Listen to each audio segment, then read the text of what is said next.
लोकनिर्णय महाराष्ट्राचा.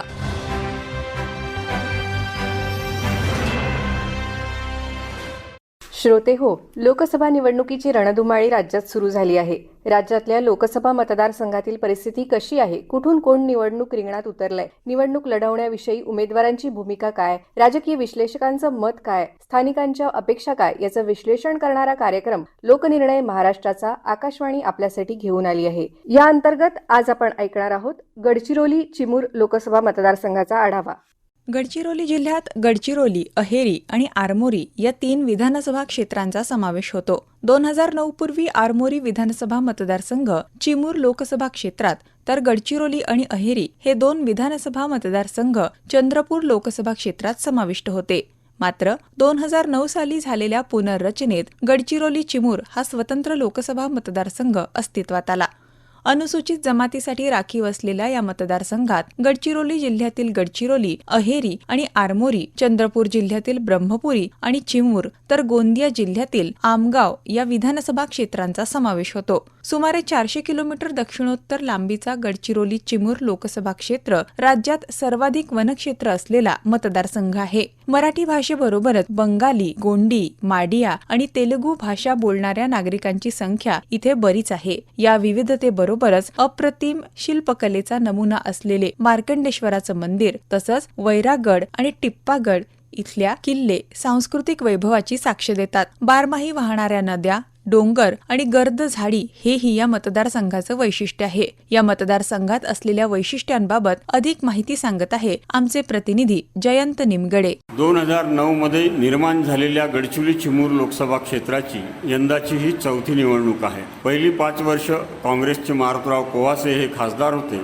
तर मागील 10 वर्षांपासून भारतीय जनता पक्षाचे अशोक नेते हे या मतदारसंघाचं प्रतिनिधित्व करीत आहेत. अशोक नेते यांनी राष्ट्रीय महामार्ग, वडसा गडचिरोली रेल्वे मार्ग, 2 सिंचन प्रकल्प यासह अनेक महत्त्वाचे प्रश्न मार्गी लावले. मात्र अजूनही अनेक समस्या आवासून उभ्या आहेत. व्यावसायिक शिक्षण घेऊन विद्यार्थी स्वबळावर उभे राहतील अशा अभ्यासक्रमांची या मतदारसंघात वानवा आहे. त्यामुळे युवक युवतींना रोजगाराची समस्या सदैव भेडसावत असते. आरमोरी तालुक्यातील तुलतुली आणि मुलचेरा तालुक्यातील चेन्ना हे 2 सिंचन प्रकल्प वन कायद्यामुळे अनेक वर्षांपासून रखडले आहेत. त्यावर अजूनही कुठलीही हालचाल झालेली दिसत नाही. गडचिरोली जिल्ह्यात विपुल वनसंपदा आहे.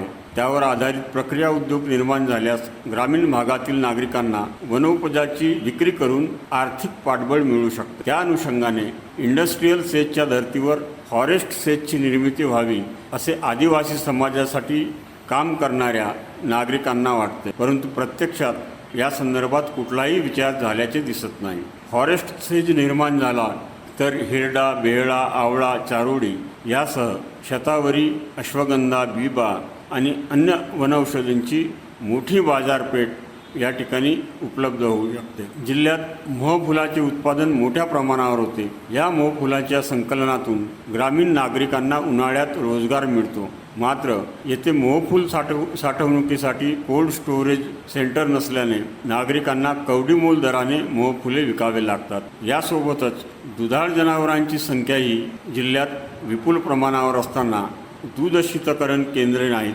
नद्या आणि मालगुजारी तलावातून मोठ्या प्रमाणावर मासेमारी होत असते, परंतु मत्स्यबीज निर्मितीसाठी शासकीय हॅचरी नाही. निवडून येणाऱ्या लोकप्रतिनिधींनी यावर गांभीर्याने विचार करण्याची गरज या ठिकाणी आहे असं मला वाटते. आकाशवाणीच्या वृत्त विभागासाठी गडचिरोलीहून जयंत निमगडे. 2024च्या लोकसभा निवडणुकीत या मतदारसंघात 16,13,096 मतदार मतदानाचा हक्क बजावणार आहे. लोकसभा क्षेत्रात 1,886 मतदान केंद्रांवर ही निवडणूक घेण्यात येईल. त्यापैकी 948 मतदान केंद्र गडचिरोली जिल्ह्यात आहे. 2019च्या निवडणुकीत 15,81,366 मतदार होते. त्यात 7,80,370 पुरुष तर 8,993 महिलांचा समावेश होता. 3 मतदार तृतीयपंथी होते. त्यावेळी 11,42,698 मतदारांनी मतदानाचा हक्क बजावला होता. मतदानाची ही आकडेवारी 72.26% एवढी होती. 2019च्या लोकसभा निवडणुकीत भारतीय जनता पक्षाचे अशोक नेते हे खासदार म्हणून दुसऱ्यांदा निवडून आले होते. त्यांना 5,19,968 मतं मिळाली होती. काँग्रेसचे डॉक्टर नामदेव उसेंडी यांचा त्यांनी 77,526 मतांनी पराभव केला होता. यावेळी डॉक्टर उसेंडी यांना 4,42,442 मतं मिळाली होती. शिवाय वंचित बहुजन आघाडीचे उमेदवार डॉक्टर रमेश कुमार गजबे यांना 1,11,438 मतं मिळाली होती. तसंच बहुजन समाज पक्षाचे हरिश्चंद्र मंगाम यांना 28,104 तर आंबेडकराईट पार्टी ऑफ इंडियाचे देवराव नन्नावरे यांना 16,117 मतं मिळाली होती. 24,599 मतदारांनी नोटाला पसंती दिली होती. गडचिरोली चिमूर लोकसभा मतदारसंघात भारतीय जनता पक्ष, काँग्रेस पक्ष, राष्ट्रवादी काँग्रेस अजित पवार गट, राष्ट्रवादी काँग्रेस शरद पवार गट, शिवसेना उद्धव बाळासाहेब ठाकरे, शिवसेना शिंदे गट, वंचित बहुजन आघाडी, बहुजन समाज पार्टी, आम आदमी पार्टी, गोंडवाना गणतंत्र पार्टी, रिपब्लिकन पक्षाचे विविध गट, भारतीय कम्युनिस्ट पक्ष, मार्क्सवादी कम्युनिस्ट पक्ष इत्यादी पक्ष कार्यरत आहे. गडचिरोली चिमूर लोकसभा क्षेत्र निर्माण होऊन जेमतेम 15 वर्ष झाली आहे. या मतदारसंघानं आतापर्यंत 3 निवडणुका पाहिल्या आहे. 2019च्या पहिल्या निवडणुकीत काँग्रेसचे मारोतराव कोवासे यांनी भाजपचे अशोक नेते यांचा अवघ्या 28,580 मतांनी पराभव केला. पुढे 2014 मध्ये काँग्रेसने उमेदवार बदलून डॉक्टर नामदेव उसेंडी यांना संधी दिली. मात्र भाजपाच्या अशोक नेते यांनी डॉक्टर उसेंडी यांना 2,99,112 मतांनी पराभूत करून 2009च्या पराभवाचा वचपा काढला. 2019च्या निवडणुकीत अशोक नेते हे डॉक्टर नामदेव उसेंडी यांचा पराभव करून पुन्हा विजयी झाले. मात्र मतांचा फरक प्रचंड खाली घसरून तो 77,526 वर आला. यंदाची निवडणूक थोडी वेगळी आहे. 2 वेळा काँग्रेसचे उमेदवार म्हणून भाजपाच्या अशोक नेते यांच्याकडून पराभूत झालेले डॉक्टर नामदेव उसेंडी यांनी भारतीय जनता पक्षात प्रवेश केलाय. शिवाय 2019च्या विधानसभा निवडणुकीत गडचिरोली विधानसभा क्षेत्रातून काँग्रेसच्या तिकिटावर निवडणूक लढवून तब्बल 60,000 मतं घेणाऱ्या डॉक्टर चंदा कोडवते या देखील त्यांचे पती डॉक्टर नितीन कोडवते यांच्यासह भाजपवासी झाले आहे. या दोन्ही बाजू भाजपाचे उमेदवार अशोक नेते यांच्यासाठी जमेच्या ठरतील. बहुजन समाज पार्टी, तेव्हाचा भारिप बहुजन महासंघ किंवा आताची वंचित बहुजन आघाडी यांच्या उमेदवारांनी घेतलेली मतं बघता ती देखील भाजपाच्या पथ्यावर पडू शकतात असं वाटतं. एकनाथ शिंदे यांच्या नेतृत्वातील शिवसेना, रामदास आठवले यांच्या नेतृत्वातील रिपब्लिकन पक्ष, प्राध्यापक जोगेंद्र कवाडे यांच्या नेतृत्वातील पीपल्स रिपब्लिकन पक्ष हे पक्ष देखील महायुतीत असल्यानं अशोक नेते यांच्या अपेक्षा वाढल्या आहेत. यात दुसरी बाजू अशी की 2009 पासून 2019 पर्यंतच्या 3 निवडणुकांमध्ये बहुजन समाज पक्षाच्या उमेदवारांनी घेतलेल्या मतांमध्ये प्रचंड घट झाली आहे. 2019च्या निवडणुकीत वंचित बहुजन आघाडीच्या उमेदवारानं जी मतं घेतली होती त्यात जातीय समीकरणं जुळलेली होती. परंतु तशी परिस्थिती आता राहिलेली नाही. पूर्वीच्या निवडणुकांमध्ये कम्युनिस्ट पक्षाच्या उमेदवारांना घेतलेली मतही निर्णायक आहे. हा पक्ष आता महाविकास आघाडीसोबत आहे.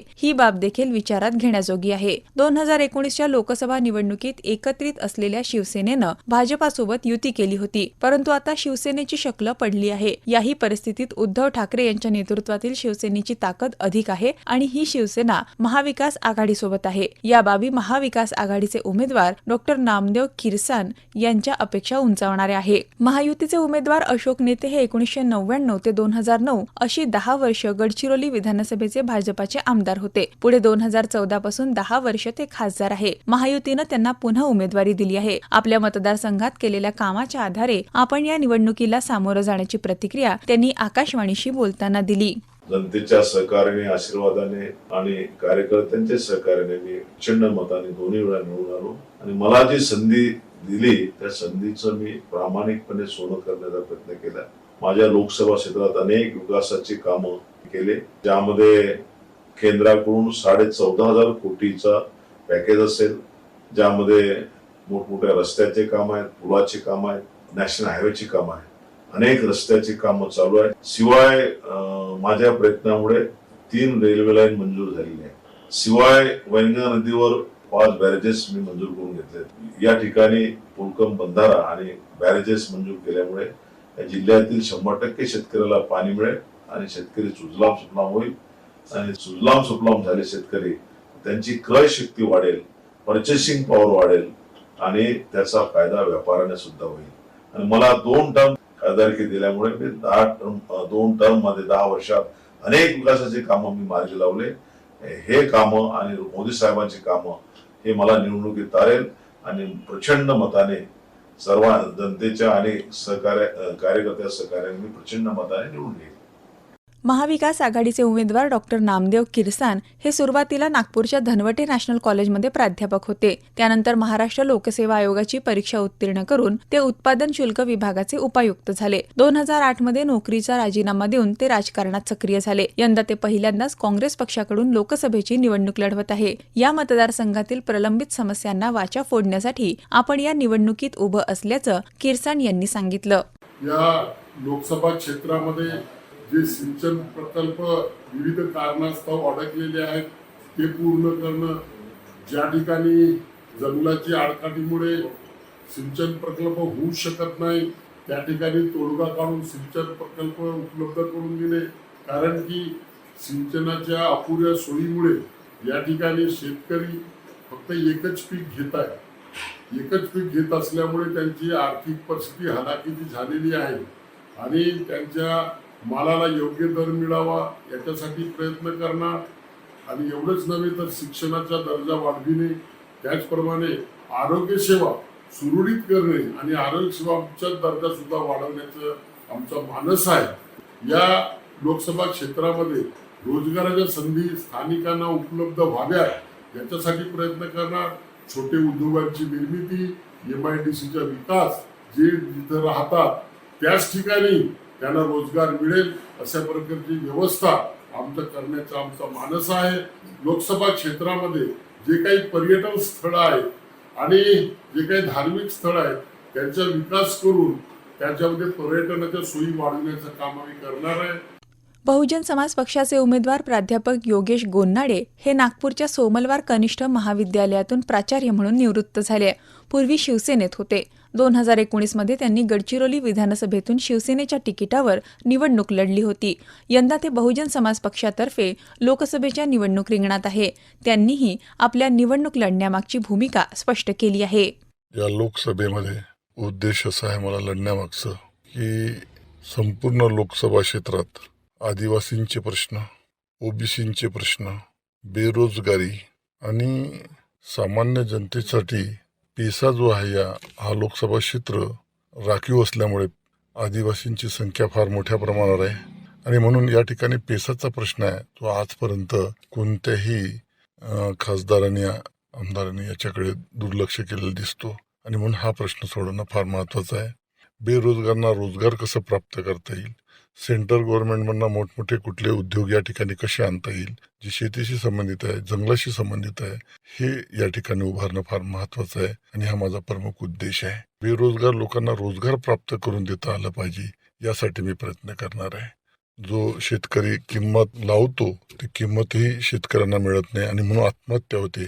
ह्या आत्महत्या करण्यापासून प्रवृत्त करण्यासाठी या ठिकाणी सिंचनाची सोय फार महत्त्वाची आहे आणि शेती फार मोठ्या प्रमाणावर वाढावी आणि त्यापासून उत्पन्न वाढावं आणि सरकारने त्याला योग्य भावही द्यावा, हे फार महत्त्वाचा उद्देश मी समोर घेऊन जाणार आहे.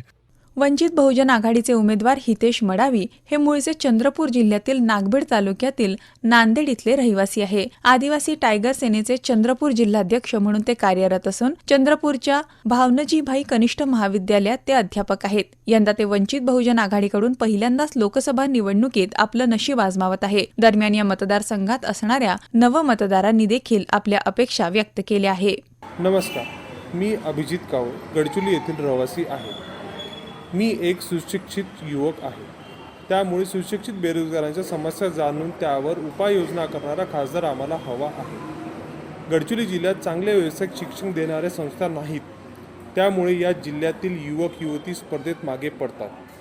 त्यामुळे त्यांच्यासाठी भरीव काम करणारा खासदार संसदेत निवडून यावा असे मला वाटते.